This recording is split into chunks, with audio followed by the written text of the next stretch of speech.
A partir de hoje, 1º de abril, e não é mentira, vai crescer cada vez mais a tensão, a apreensão, o receio sobre o que poderá acontecer daqui a 10 dias no julgamento do Supremo Tribunal Federal.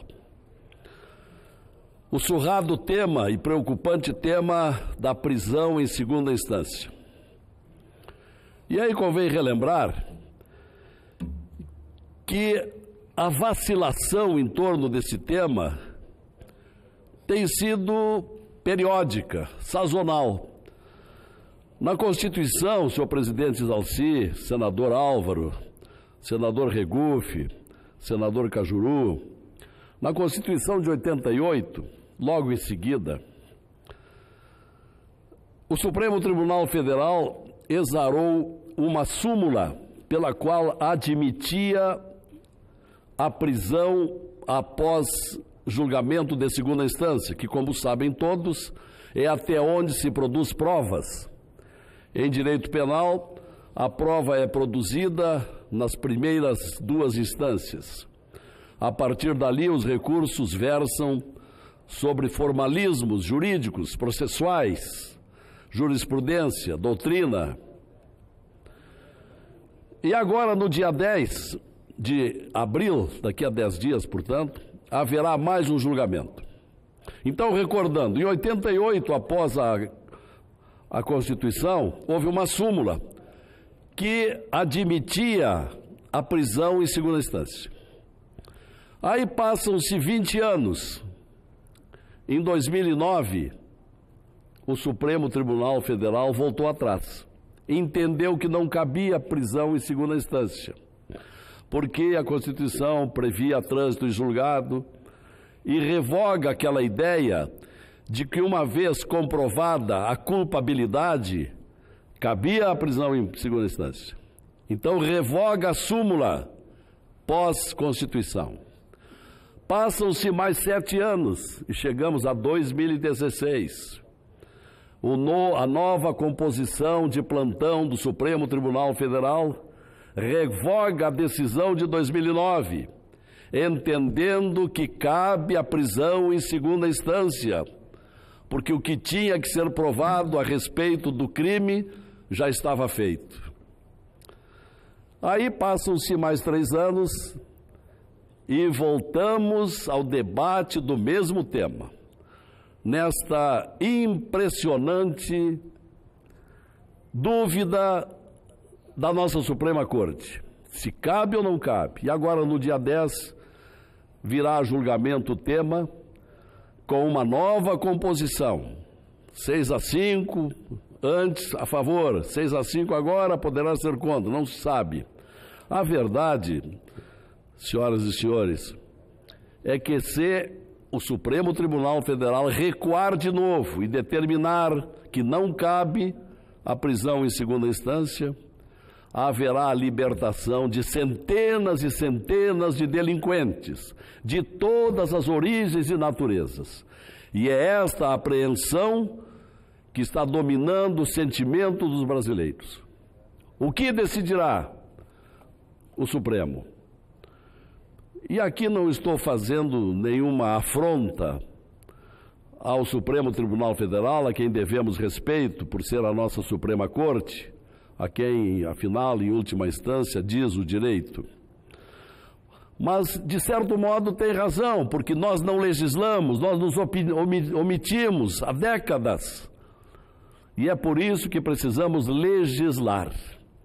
O pacote anticrime do ministro Sérgio Moro prevê a prisão em segunda instância.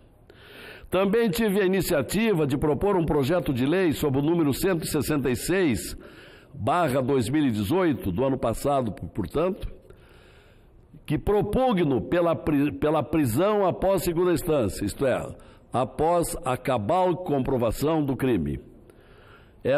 Esse projeto de lei, número 166, diz, na ementa, determina que a prisão por ordem escrita e fundamentada da autoridade judiciária competente, decorrente de juízo de culpabilidade, poderá ocorrer a partir da condenação em segundo grau, em instância única ou recursal. Esse projeto, na semana passada, foi distribuído pela senhora presidente da CCJ, Comissão de Constituição e Justiça, ao eminente advogado mineiro e senador da República, Rodrigo Pacheco. Que bom seria se houvesse tempo para nós, então, legislarmos e delimitar o julgamento do Supremo, mas não há mais tempo. De qualquer maneira, é urgente que se leve adiante esse projeto de lei para, ao menos nessa matéria, de uma vez por todas, consolidarmos uma posição no Brasil. Há exemplo de outros inúmeros países. Ainda no ano passado, senador Cajuru, estivemos em Israel. O senador Álvaro Dias, que está ao seu lado, estávamos juntos. Senador Álvaro, senadora Anastasia, senador Cristóvão Buarque, e tivemos uma longa conversa com o vice-presidente da Suprema Corte israelense. E fizemos essa pergunta, estávamos lá lado a lado, e o vice-presidente da Suprema Corte de Israel disse: aqui em Israel, na maioria dos casos, cabe a prisão após a primeira instância. Após a primeira instância. Cada caso é um caso, mas dependendo da circunstância, logo na primeira instância. Concedo a parte com muita honra, senador Álvaro. Obrigado, senador Álvaro Dias, no pronunciamento que integro ao meu pronunciamento. De fato, vem-se distribuindo muitos panfletos convocando a população brasileira para um grande movimento no próximo dia 7 contra o eventual julgamento de procedência pela liberdade dos incontáveis delinquentes que lá estão condenados em segunda instância. Está na hora. O Congresso Nacional demorou demais para regular essa matéria. E aí está dando espaço com isto ao famoso ativismo do judiciário. Enquanto isso, e na relação direta com essa matéria, o Brasil está superando o falso dilema entre qual das prioridades é mais relevante resgatar: a solvência fiscal ou combater as persistentes mazelas do crime organizado e da corrupção. Representadas pelos projetos do ministro Paulo Guedes, da Economia, bem como do ministro Sérgio Moro, da Segurança, esses temas devem atender à expectativa da população e ser enfrentados pelo Congresso imediatamente. Por isso que defendi e defendo o tempo todo, da tribuna, sobretudo quando o presidente da Câmara revelava resistência em colocar em pauta o chamado pacote anticrime de Moro, sob o argumento de que tal esforço inviabilizaria a tramitação urgente da reforma da Previdência. Felizmente, parece que o bom senso voltou a imperar e ambos os assuntos serão tratados com a celeridade e seriedade que merecem. A luta contra a corrupção está presente na vida nacional nos últimos anos, graças aos inúmeros escândalos revelados pela Justiça, sobretudo pela Lava Jato.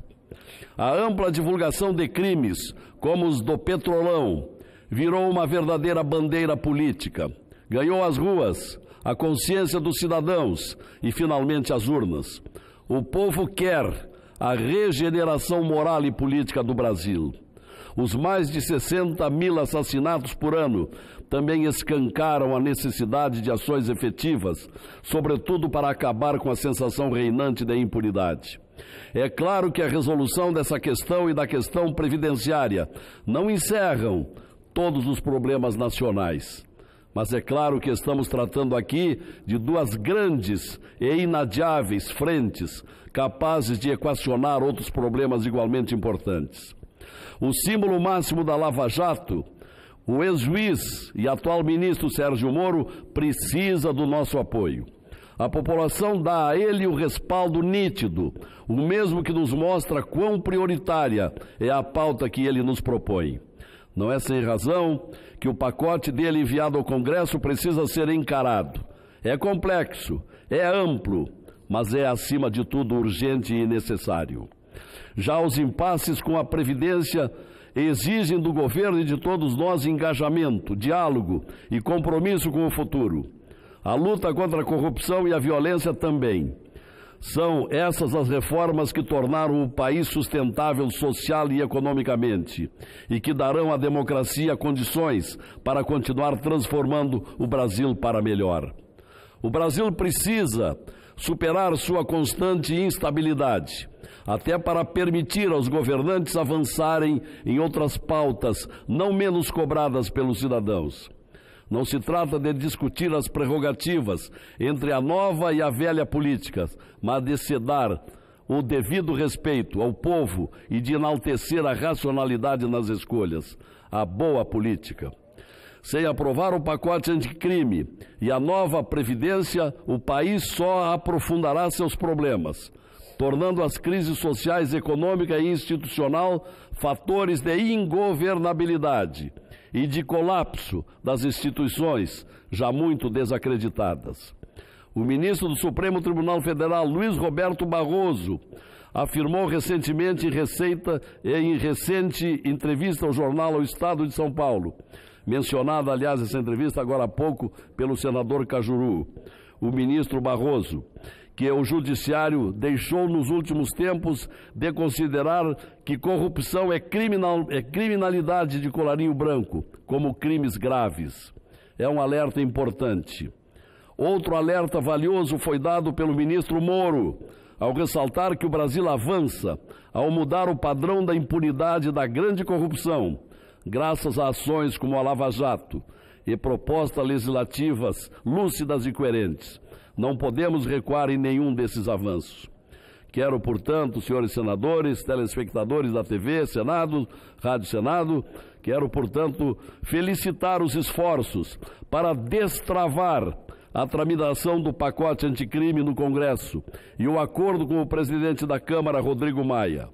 Nesse sentido, os 3 projetos deverão passar a tramitar em paralelo, tanto na Câmara como no Senado, por meio da adoção de projetos de lei por senadores. A medida minimizou a decisão do presidente da Câmara de criar um grupo de trabalho para discutir a proposta por até 90 dias, antes de seguirem para as comissões temáticas. Os projetos foram protocolados quinta-feira passada e no dia seguinte já estavam com os relatores na Comissão de Constituição e Justiça da Casa. O Senado faz bem em agir e não tenho dúvida de que agora a discussão será mais célere.